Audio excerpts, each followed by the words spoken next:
It's Donovan Everett from Cape Racing, and I'd just like to say it's an absolute pleasure to be involved with Intrabet and Cape Breeders in this golf day today here at Pearl Valley.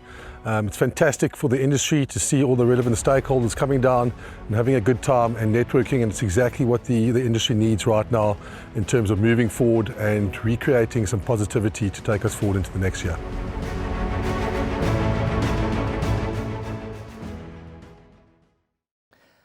On to race number 6, due off at 15:25. This is the Track and Ball Gaming 68 handicap over 1,800 meters. So we go the extended journey, and it'll give these horses a chance to build up their momentum and get into their full stride.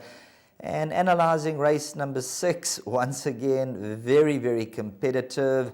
Warren, let's start from the top with number 1, Lucretius at 20-1. This is a horse that I give a little bit of an each-way squeak because has the draw in the favour and has come down 10 points in the ratings in the last 2 runs. I'll come back to Lucretius in a moment. You're quite right. I think let's give a little comment on each runner because it's that kind of race. You know, we can spend a little bit of extra time on this race. So let's do that. You're quite right. Good idea. Lucretius for Carl Hurtson. You know, gets gate 1, 55.5, and as you say, dropping in the rating all the way down to a 61.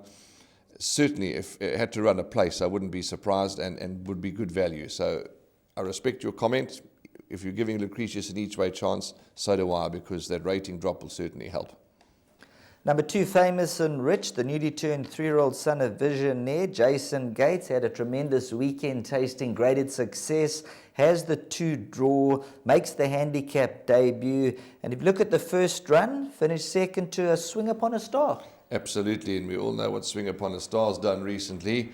And then, of course, Famous and Rich showed Wave Warrior and the rest of the field a clean pair of heels. He could be absolutely anything, Sheldon. I like him, I'm including him, I'm respecting him.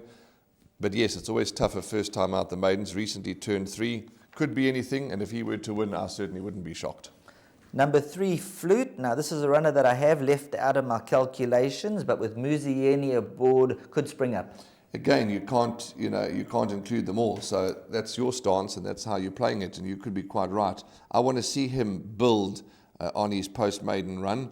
It wasn't the worst effort, but I want to see him build on that. So I also haven't included Flute. When I first opened the book and I had a look, I said, well, number 4, Track Commander, this is the horse for me. Rachel Venica for Sean Terry, one-time winner. I said, this is the ideal race after running second to Forest Jump and 4th to Mr. Pigalle. And then I looked at the rating from a 55 for running 4th. Only got a 5,000 Rand stake check, got a winner's penalty of 6 points. So there's been horses recently that of debate, Happy Wanderer, Aerial View, that the handicappers have pushed up tremendously and they haven't really come to the party. It does boggle the mind, doesn't it? Because, yeah, it's a huge hike. For a horse that hasn't won for 270 days, just when he's coming down in the ratings, you want him to now win for his owners. That happens. So that is a concern, but that's a debate for another day. He's got to have a chance, obviously, but like you, a concern, that huge hike for running 4th. Number 5, Deep Global. You can't fault the last 2 runs, back in 4th position. Yes, recently knocking at the door, holding form. Gareth Van Zyl, lightweight, top stable, 2 wins on the poly. Both his career wins have been on the surface. Outstanding chance and attractive odds. Then there's 2 4-time winners in the race, and one of those is number 6, Fever, one of the long shots in the party. And if you draw a line through the last 3 runs, a horse that could certainly win this. Good old Fever, you can never ignore him. He also loves the poly. All his wins have been on the poly. Huge drop in the rating, taking his time to win again. But yeah, you don't ignore Fever. There's a couple of those horses from the Dennis Bosch stable, the Gentleman's Ways or the Gentleman's Wages, and Fever and those type of horses. They're going to pop up and win their races one of these days. Number 7, Secret Giver. Number 8, Master to Be. They also come with some strong credentials each way. Can't be left out. Secret Giver and Master to Be. It is lovely to see Master to Be bounce right back to winning ways last time, and certainly 2 horses that can win this.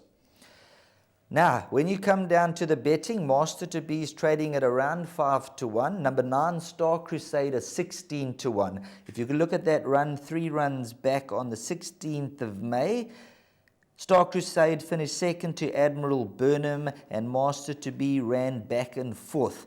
Big discrepancy in the betting. Yeah, absolutely. And you talk about that run to Admiral Burnham, beaten 1.20 behind Admiral Burnham. This was Star Crusade walked out the pens on that occasion and could be a little unlucky. So, yeah, big discrepancy in the betting. Star Crusade from that stable, chance again. And now we're not going to leave out number 10, Techno Savvy, because if we leave out one, that's the one that'll come and blow out the water. Absolutely, and you know, we've spoken about every runner. Techno Savvy, never too far off the action. A horse that's owned by Stephen Chetty and Mr. Govindasamy, got a chance. And as you say, you know, we can't leave out Techno Savvy, but the only horse, if you're looking at the way we've discussed it, that we haven't really got is Flute. So when you take that pick 6, it theoretically is a field race. 100% right. So there we've given you a view on each and every runner in race number 6, and hopefully you found the winning number.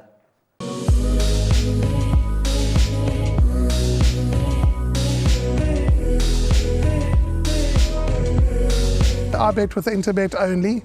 They're a fantastic site. I've never had any issues with them. They are very professional. There's never a problem. You deposit money, 2 seconds later it's in your account.